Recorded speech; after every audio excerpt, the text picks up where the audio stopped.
On a day when all eyes were on Washington, Alberta's Premier says it was her strategy to enter the chat. I wanted to make sure that Eastern Canada knows all of our grievances. I don't think necessarily the reporting on Alberta's grievances are covered particularly well in Eastern Canada. We have fought these attacks. It's why Danielle Smith says she chose to deliver an 18-minute speech outlining her province's anger and frustration with the federal government in the middle of Alberta's afternoon. Prime time in the East.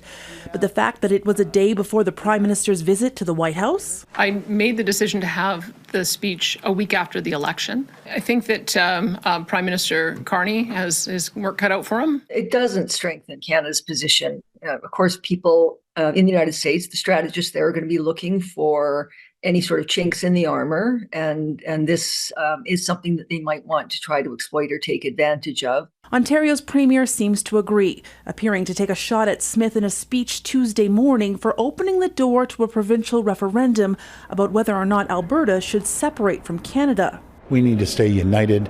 We're so much stronger when we're all sticking together. So hopefully that's never going to happen. Smith maintains that she does not support separatism, but would honor the wishes of Albertans if citizens put the subject to a vote next year. They should be taking it very seriously, even having this get to a vote, that campaigns can move those numbers significantly, that campaigns on referendum votes like in Brexit started at a pretty low number and moved pretty significantly by the time folks entered to the voting booth. The discontent of the West, something the new federal government can't ignore. Canada is stronger when we work together. As an Albertan, I firmly believe that.